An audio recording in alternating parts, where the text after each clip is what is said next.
الحمد للہ رب العالمین والعاقبۃ للمتقین والصلاة والسلام علی اشرف الانبیاء والمرسلین اما بعد فاعوذ باللہ من الشیطان الرجیم بسم اللہ الرحمن الرحیم عن ابی ہریرہ قال کان یعرض علی النبی صلی اللہ علیہ وسلم القرآن كل عام مرة فعرض عليه مرتين في العام الذي قبض وكان يعتكف كل عام 10 فاعتكف 20 في العام الذي قبض رواه البخاری او کما قال رسول اللہ صلی اللہ علیہ وسلم۔ پڑھیے الصلاۃ والسلام علیک یا سیدی یا رسول اللہ وعلی آلک واصحابک یا حبیب اللہ۔ الصلاۃ والسلام علیک یا سیدی یا سید المرسلین وعلی آلک واصحابک یا سیدی یا رحمۃ للعالمین صلی اللہ علیہ وسلم۔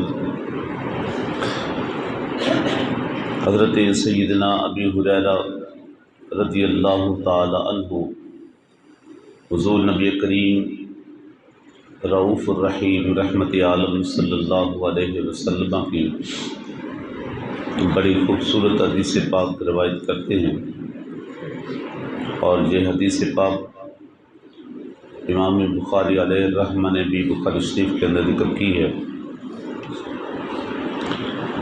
حضرت ابی ہریرہ رضی اللہ تعالی عنہ فرماتے ہیں کہ قال کان یعرض علی النبی صلی اللہ علیہ وسلم القرآن كل عام مرة، کہ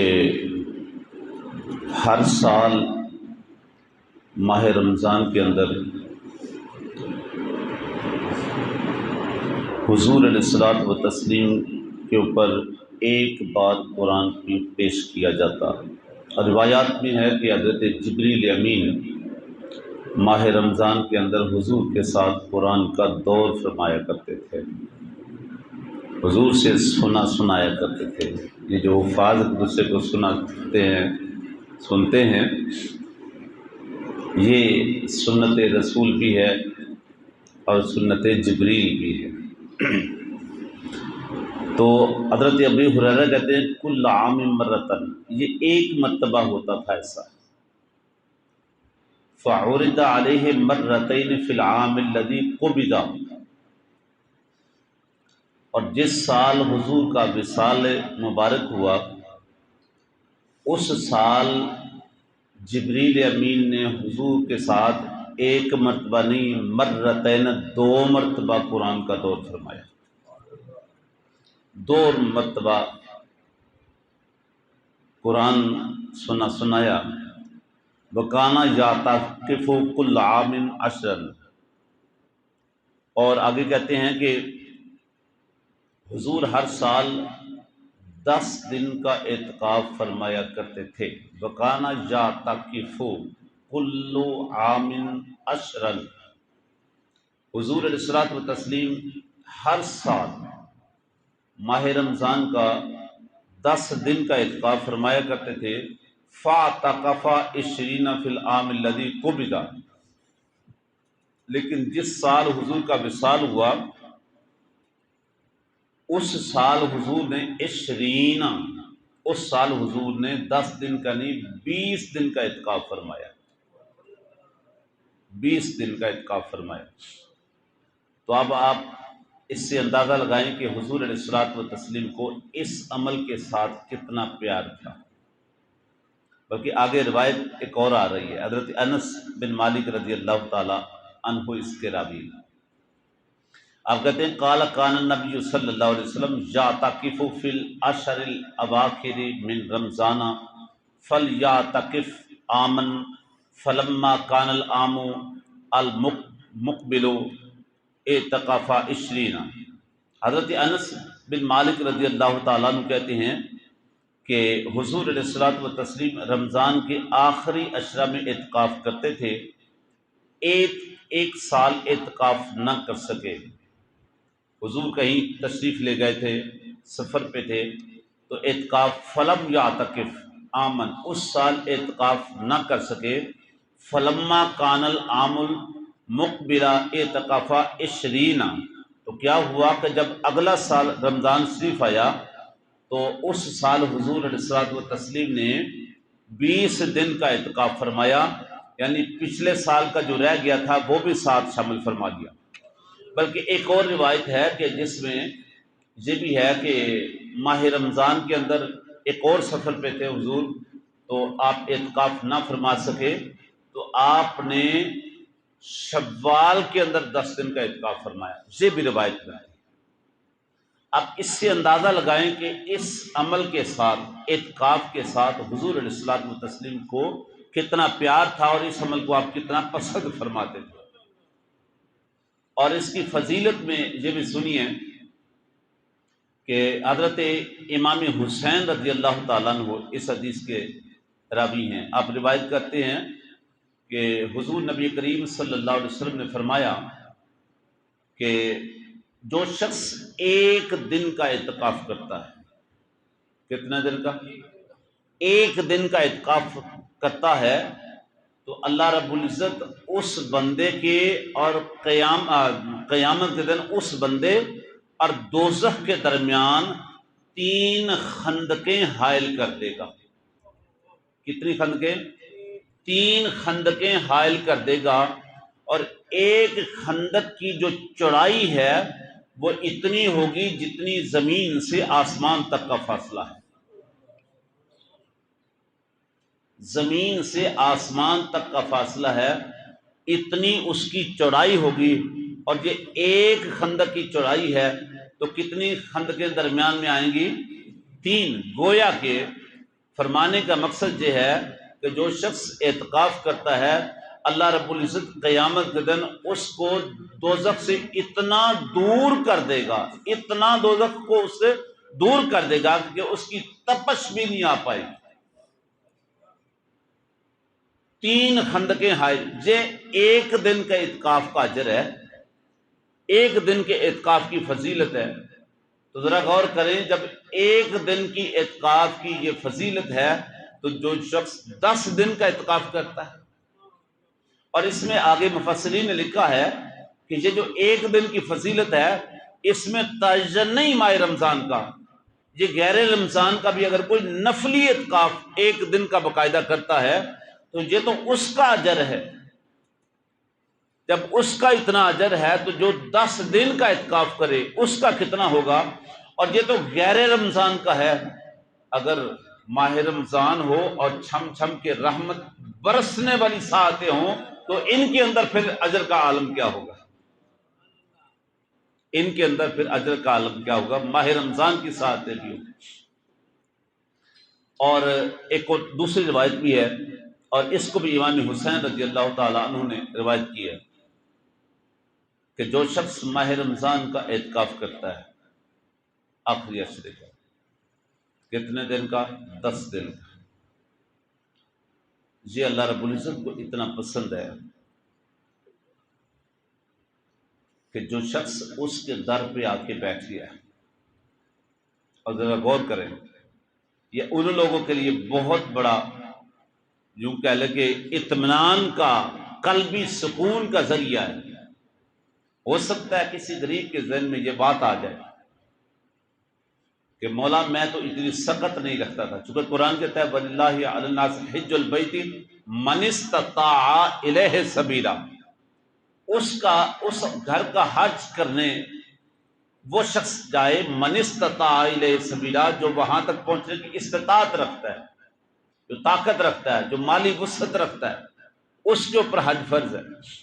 تو ظاہر ہے ایک جو کمزور شخص ہے، ماڑا شخص ہے، غریب شخص ہے، اس کے دل میں یہ بات آ سکتی تھی کہ مولا کاش میرے پاس بھی اتنی دولت ہوتی، اتنا مال ہوتا، اتنی استطاعت ہوتی، اتنی توفیق ہوتی کہ میں بھی تیرے گھر کا حج کرتا، میں بھی تیرے گھر کی زیارت کرتا، میں بھی تیرے گھر کا عمرہ کرتا۔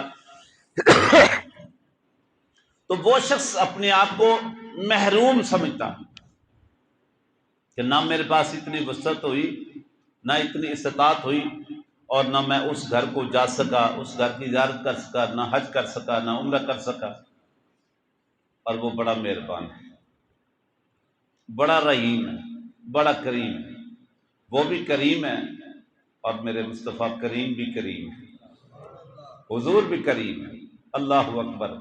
حضور نے اپنی امت کو کتنا بڑا حوصلہ دیا، کتنی بڑی قلبی تسکین دی۔ حضور جانتے تھے کہ میرے غلام، میرے امتی، ہو سکتا ہے کسی کے دل میں یہ افسردگی آئے کہ نہ میں اس قابل ہو سکا، نہ میں حج کی سعادت کو پا سکا، اور نہ میں عمرہ کی سعادت کو پا سکا۔ تو آؤ ذرا میرے محبوب کے غلاموں، کتنا بڑا حضور نے ہم پہ کرم فرمایا ہے۔ اور حضرت امام حسین رضی اللہ تعالیٰ عنہ اس حدیث کو روایت کرتے ہیں کہ حضور نبی کریم صلی اللہ علیہ وسلم نے ارشاد فرمایا، جو شخص محبت و اخلاص کے ساتھ ماہ رمضان کے آخری 10 دن کا، آخری عشر کا اعتکاف فرماتا ہے، اور بالکل اخلاص اور ایمان کے ساتھ اور محبت کے ساتھ، اور اس کے اندر خالصتاً کوئی دنیا داری، کوئی ریاکاری، کوئی دکھاوا، کوئی جناب دوسری تیسری بات نہ ہو، خالصتاً جو اللہ کی رضا کے لیے 10 دن کا اعتکاف کرتا ہے، اللہ رب العزت اس کو ایک نہیں 2 حج کا، 2 عمروں کا ثواب عطا فرما دیتا ہے۔ اب ذرا غور کریں، جو شخص ادھر پہنچ ہی نہیں سکا، جو شخص مالی وسعت میں کمزور تھا، مالی استطاعت میں وہاں تک نہیں جا سکا، جو کہیے کہ مدینے والے تاجدار نے اتنا کرم فرمایا، فرمایا تو نہیں آ سکا اس گھر میں تو کیا ہوا، اتنی استطاعت توفیق نہیں ہو سکی تو کیا ہوا، اس گھر کے حج کا ثواب اللہ نے تیرے گھر میں بھیج دیا ہے۔ اس گھر کے حج کا اجر، عمرے کا اجر اللہ نے تیرے گھر میں بھیج دیا ہے۔ وجہ کیا ہے؟ کہ تو نے سنت مصطفیٰ کو زندہ کیا ہے، سنت حبیب کو زندہ کیا ہے۔ تو عزیزان محترم، یہ کتنے بڑے اطمینان قلب کی بات ہے، اجر اس میں رکھا ہے۔ اور اس ماہ رمضان کی جو سب سے بڑی حکمت ہے وہ کیا ہے؟ اور وہ سب سے بڑی حکمت یہ ہے کہ چونکہ ایک رات اللہ کریم نے اس مہینے کے اندر ایسی رکھی ہے کہ جس رات کی فضیلت یہ ہے کہ اس رات کے لیے خصوصاً اللہ رب العزت نے اپنی کلام کے اندر ایک سورت اتار دی ہے، سورت اس کے نام کر دی ہے، ایک رات کے نام پوری سورت کر دی ہے، جس کا نام ہی سورت القدر رکھ دیا ہے۔ انا انزلناہ فی لیلۃ القدر وما ادراک ما لیلۃ القدر۔ اور تمہیں کیا خبر، کیا ادراک کہ لیلۃ القدر کیا ہے؟ جب یہ سورت اتری نا، اور اس سورت کے اس رات کے فضائل صحابہ کرام نے جانے، تو وہ طلب کرنے لگا، حضور اس کو ہم کہاں تلاش کریں؟ تو پہلا جواب آیا کہ ماہ رمضان میں تلاش کریں۔ پھر دوسرا سوال کیا، حضور ماہ رمضان میں تو تلاش کریں، لیکن کہاں تلاش کریں، کس عشرے میں، کس حصے میں تلاش کریں؟ تو میرے کریم آقا نے فرمایا اس کو آخری عشرے میں تلاش کرو۔ ایک سوال پھر تیسرا آیا کہ حضور آخری عشرے میں پھر کہاں تلاش کریں؟ فرمایا طاق راتوں میں تلاش کریں۔ اب معتکف کا مقام سنیے، اس رات کو چھپا کے رکھا ماہ رمضان میں، پھر آخری عشرے میں، پھر طاق راتوں کے اندر، طاق راتوں کے اندر چھپا کے رکھا۔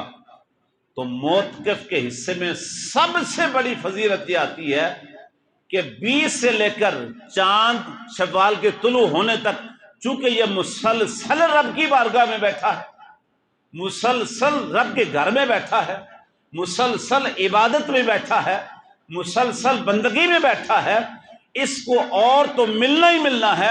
سب سے بڑا اعزاز اس کو یہ ملتا ہے کہ اس کو شب قدر نصیب ہو جاتی ہے، اس کو شب قدر مل جاتی ہے کہ اگر وہ 21 کی رات کو ہے تب بھی یہ رب کی بارگاہ میں بیٹھا ہے، اگر 23 والی رات ہے تو تب بھی رب کی بارگاہ میں بیٹھا ہے، اگر 25 والی ہے، 27 والی ہے یا 29 والی ہے، جو بھی طاق رات میں یہ شب قدر کا نزول ہو، شب قدر بنے، ہر طاق رات ہی معتکف رب کی بارگاہ میں بیٹھا ہے، کچھ مانگ رہا ہے، کچھ طلب کر رہا ہے۔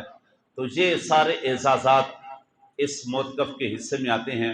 اللہ کریم ہم سب کو بھی اس عمل سے پیار کرنے کی توفیق عطا فرمائے۔ اور آخر میں بات یہ ہے کہ جو دوست اعتکاف کرنا